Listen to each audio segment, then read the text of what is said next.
Hello lovely creatives, welcome back to Angie B Crafts. Thank you so much for joining me. So today what I thought I would do is show you what you can do folding a piece of paper to make a mini book. They're also known as zines because apparently they're mini magazines. I've only recently learned that this was one of the titles. I've called them mini books for a long while, but it's not something I often do, and as a challenge on one of the Facebook groups that I'm in, we have to make zines for the challenge. And I've really enjoyed doing them. So the ones that I've made this little one. This isn't quite finished yet, but this has just got different odds and sods in it. And the other one that I've made is a smaller one, which again has just got different odds and sods in it. It's got some secret little messages in it that I've just written on myself. And they're just a really fun way of having a play. They're something that you can do just for you, or maybe you could start a swap with them, or there's all sorts of things, but it is about having fun with your products. So these two are obviously two different sizes, and the only difference between them, they're both made using one piece of paper. This one's an A4 piece of paper, this one's a 12 by 12 piece of paper. Okay, so that's the different sizes you get using the different sizes of paper. So today I'm going to show you how to do them using a 12 by 12 piece of paper. So it's just going to be a quick video about the folding, and then I'll do another video to show you how you can then decorate them. So I've chosen two pieces of paper. Now I've chosen to go with double-sided paper. This is a piece that I'm never going to use in general. It's not my style, it's one that I've had for years. It's very pretty, I love the orange. Flowers, not so much me, but I'm not bothered about that because two reasons. Because you're using double-sided, one of the you don't have to use double-sided, you can get away with single-sided, it's fine because one side's all on the inside. But to use the double-sided, if there's any bits you can see, it just looks a little bit less stark. But I think using this up and having the bit, even if you have the bit you don't like on the outside, if I should go back to this one, the paper that's on this, we've got this on the inside so it doesn't look stark. So if I wanted to put little bits in here I could, because they're like little pockets. But the paper here is not, if you look at the colours, it's actually out of the same set as this one, so you can see the colours are very similar, and it's just not me. It's full of flowers, but I've covered it over with a range of different things. You can see there, that's the kind of pattern it was, and then this is the kind of colourway it was. Where's the best one? There you go. That's the best way to see the colour. So it's nice, but it's not me.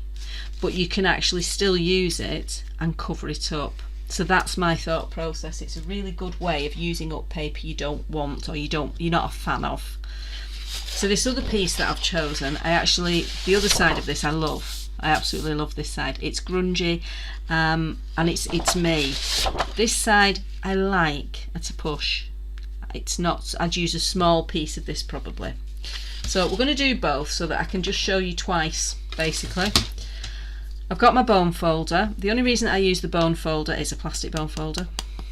The only reason that I use a bone folder is just to give a really good defined crease.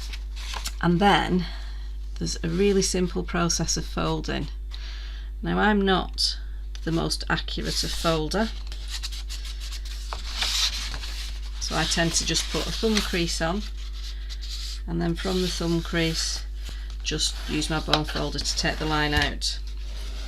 There we go. So you're going to do edge to edge, open it up, and then edge to edge again. Thumb crease or finger crease, and then use the bone folder. I do love bone folders. That was a really bad crease. You can see there I've done a really poor job of that. Let's try that one again. This just shows you how rubbish I am at folding, and it's fine, it doesn't really make a big difference because you can just refold. So I'm going to come in here, get the edge, crease it a little bit with my finger first, and then go in with the bone folder. So don't panic if you do fold it wrong, it doesn't make a huge difference. It's fine, you're really not going to notice it. And then what you do is you choose which way you want your pattern. First of all, you choose which side you want to be on the outside. So because I think this side's alright, I'm actually going to try and decorate this side. So this is the one I want to be on the outside. So I'm going to flip it over and then I'm going to fold inwards. I want the lines vertical. If I wanted the lines horizontal, I would go that way. But I want the lines vertical. In fact, no, let's do horizontal. Let's do something a bit different. So I'm then going to fold into the middle, like so. You've already got your centre line there to line it up with, so it's slightly easier. And then the same on the other side, into the middle. I tend to unfold that just to get it out of the way. But it's whatever you're comfortable with. It is a really simple fold to do, and it's not something, I'm not a paper folder at all. It's not something I do a lot of. So now what I'm going to do is open it all up and then fold those like that. Okay, so what I now have is I have a crease here and a crease here. I want to cut that crease so it's on the closed edge. So if we look at this, there's your piece of 12 by 12. You fold it in half from your closed edge to your next vertical fold you want to cut across. So I'm just going to do, I always get my long scissors out when I do this because then it's not as snippy. That's it, that's the only cutting. That's it done. And then I'm going to open it back up. You can see you've got a little bit of a mouth here. So you're going to fold that down. So we now have a piece that's got a cut in the middle. So we want to open that cut out. Now I did see on someone else's video they talked about this being like a duck's mouth. So you want to open it out like this. Okay? So you're getting a square. So you can still open it, you're not sticking anything. You can choose to stick things, but I tend not to. You're just going to do that and then lay it flat. Because what you're now doing is making your book. Okay? Now you're going to struggle, depending on the thickness of your card, to get everything to lay 100% flat. If you think about in book binding, what they do is lay all the pieces into each other and then trim the edge, because as you put more pieces in the middle, you get it thicker. Don't worry about that. If it is an issue for you, you can always simply trim some off. And if I show you the top of this, there's the back of it, or could be the front of it. Actually, it would be the front of it. Would it be the front of it? Yes, it would. That would be the front of it, if you want it that way up, because you've got your pockets. So you've got 2 pockets and then 3 double pages. If you want it the other way up, so you've not got the pockets, that's fine as well. Okay. What you can do if you're finding your bottom edge isn't particularly straight, and what I've done on a few of mine, if I get my glass mat and a ruler and a scalpel. Right, there's my mat, there's my ruler, and let me find my scalpel.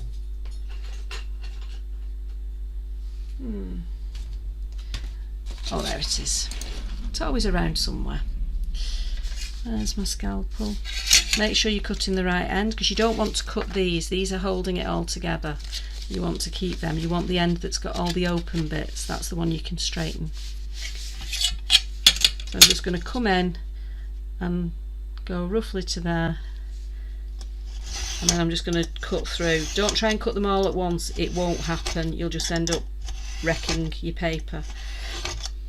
So just repeat going through until you're through them all. So I now have a nice flat base, which I'm more comfortable with. Okay, if you use thinner paper, then it works better. If you use thicker paper, thicker card, it's gonna be more bulky, so it's not going to be as effective. But it's something just for fun, so I'm not worried about any of this. If you want to and you use thinner paper, you're going to get right in to the creases when you fold it. But it's impossible to not have that as you get thicker, because you can see here the edges don't go right into the centre because of the way it's folded. It's just not possible. Okay, so don't panic about that. That's how it's meant to be. So that is how you fold the magazine fold, the mini zine, or zine as it's called. Little book, basically, a mini book. So the paper that I thought was alright is now on the inside, because I said I wanted to challenge myself and have this on the outside. Okay, so I'm going to do exactly the same again.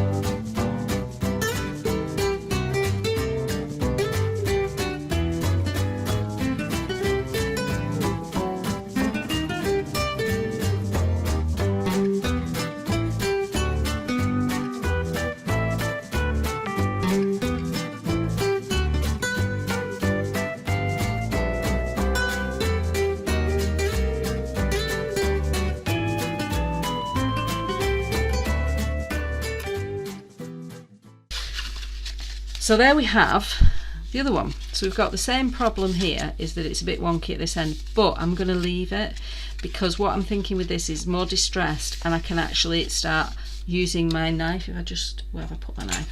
I can use my knife to rough up the edges like this. I'll do it one sheet at a time. So I'm not actually worried that they're overlapping, because by the time I've finished all this kind of thing, where we're going to get rips and we're going to get lots of kind of rough edges, it's going to look very, very different. So that's another way of dealing with the overlapping bits, is to just rough them up. If you want to, you can actually do it as it's unfolded and just go along the whole thing, just so you're not then trying to do it when it's folded. It actually makes it much easier. Genius idea. Every so often I have these good ideas, and apparently today is one of them. Well, I think it's a good idea. You may not, and that's fine. So I'm going to go right the way around this. I'll show you how it looks, and then I shall sign off. So yeah, Dawn's YouTube channel is Shiny Silver Treasures, but the challenge is on Facebook, which is also Shiny Silver Treasure, and it's worth a look. She does do them every month, and she does quite a lot of giveaways. She does, she's currently got de-stash videos up on her YouTube channel, and the prices she's charging, it's just ridiculously cheap. It's the stuff she's cleared out her craft room and reorganised it, and has ended up with a huge stash of things that she's realised she doesn't use, and as a result she's done these de-stash videos, and my word, she's pretty much giving things away. So it's worth a look. Right, so we now have our book, which has now got scratchy edges. I'll just do that a bit more on the front. There you go. If you want the other bit at the front, you can just flip it around like that. It's up to you. So you can choose where the front of your book is, where the back of your book is. But yeah, that's it. One piece of paper makes a little book. There you go. Hope you found that useful. Keep an eye out. I will be doing a video on decorating these as well. I'll do a couple of videos, one for each. So yeah, keep an eye out for those. Thanks very much for watching. Have a look at my other social media, Angie B Crafts on Facebook and Angie Mary B on Instagram. Take care of yourselves. Happy crafting. Bye bye.